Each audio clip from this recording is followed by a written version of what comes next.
Je sais pas si tu as déjà été sur YouTube et tu as vu des vidéos sur les tiny house. Si, je suis à fond là-dedans. Voilà, Ouais. tiny house, c'est un énorme genre sur YouTube. Ça fait beaucoup de vues, tiny house. C'est un des trucs qui fait cliquer. C'est comme les scandales et les arnaques, les tiny house, ça fait cliquer. Et un exemple de ça, c'est la vidéo que Antoine Bem avait fait avec Elliot Meunier. Donc Antoine avait été voir Elliot dans sa tiny house. Il avait fait une vidéo un peu sur lui et ça avait, tu vois, ça avait fait 10 fois plus que les vidéos qu'il faisait aux alentours de cette époque. Enfin, vraiment, tu vois, c'est un sujet qui parle beaucoup aux gens. Donc je suis tombé sur cette vidéo, on la mettra dans la description, d'un gars qui raconte la construction de sa tiny house. Donc il construit une tiny house dans la jungle et c'est juste, voilà, on a mis le ciment et puis après, il t'explique étape par étape le truc, c'est assez bien filmé, etc.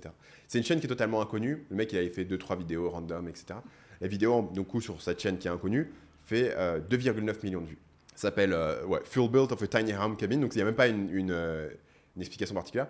Et il explique que ça lui a coûté $68 000 de construire sa tiny house. Ce qui est intéressant, c'est deux choses. Si tu regardes la description de la vidéo, il vend les plans de la maison pour $500. Et sur 3 millions de vues, ce serait pas délirant qu'il aurait vendu par exemple 100 plans. Tu peux répliquer la tiny house. En plus, c'est une très belle tiny house. Honnêtement, moi, je suis tenté de la refaire. Genre, et $500, c'est rien, toi. Enfin, pour t'éviter tous les emmerdes de l'architecte, c'est rien. C'est insignifiant. Sur un truc très très beau que tu as vu, tu vois à quoi ça ressemble.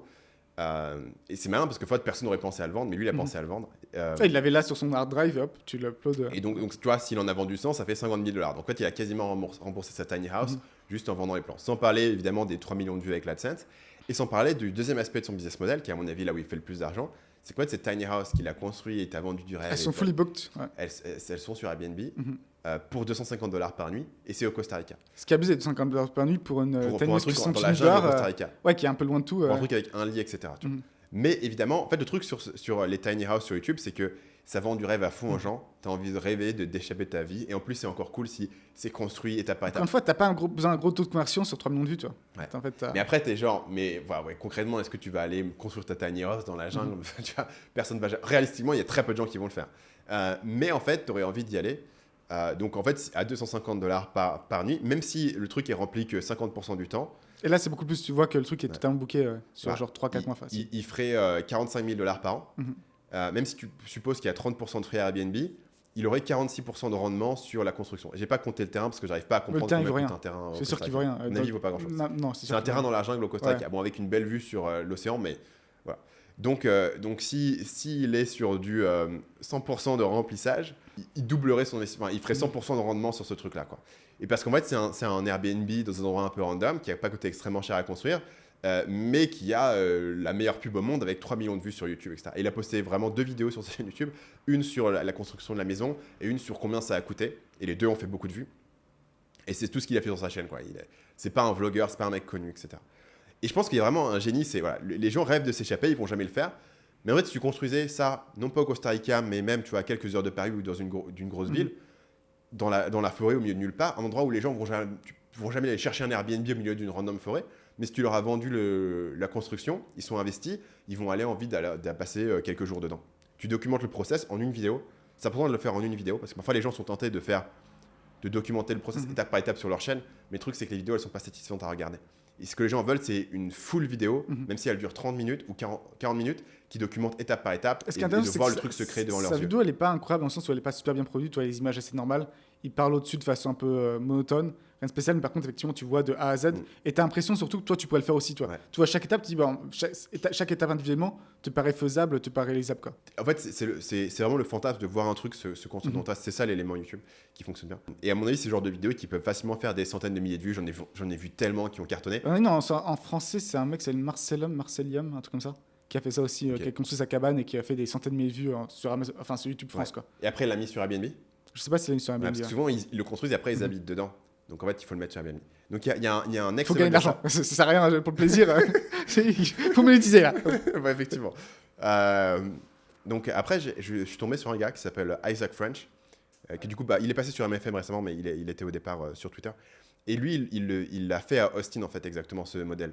Donc il a acheté un espèce de terrain avec un lac. Pour quasiment rien, je crois son terrain, il l'a acheté pour genre $50 000 ou $30 000. Par contre, c'est beaucoup endetté sur la construction. Il a construit 7 maisons d'un coup, du coup.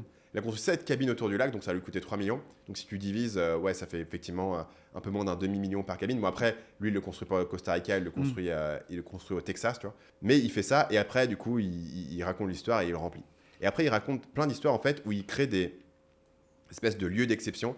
Donc il raconte l'histoire sur Twitter où son père a racheté un vieux train et l'a retapé pour en faire un Airbnb. Ils ont racheté une vieille gare, ils l'ont retapé pour faire une vieille grange, ils l'ont retapé, tu vois, une vieille ferme. En fait, tout un tas de lieux qui peuvent avoir une histoire, où tu peux raconter une histoire. Donc ça peut être l'histoire de comment j'ai construit ma tiny house tout seul au milieu de la jungle, comme le gars du départ, ou ça peut être on a retapé un truc, etc. Et en fait, ce contenu-là, il va faire que le lieu, tu peux le louer 50% plus cher que tu l'aurais loué normalement, et il va avoir un remplissage en direct. constant. Et du coup, il passe pas par, il a même pas besoin de passer par Airbnb, Lui, il passe pas fait en par direct. Airbnb, ouais. Donc, parce que c'est encore une fois, je crois que c'est 30% et comme. Donc 30%, c'est énorme, toi. Peut-être 15-20%, plus les processeurs de paiement, plus les quelques trucs, je pense que c'était 20-25%.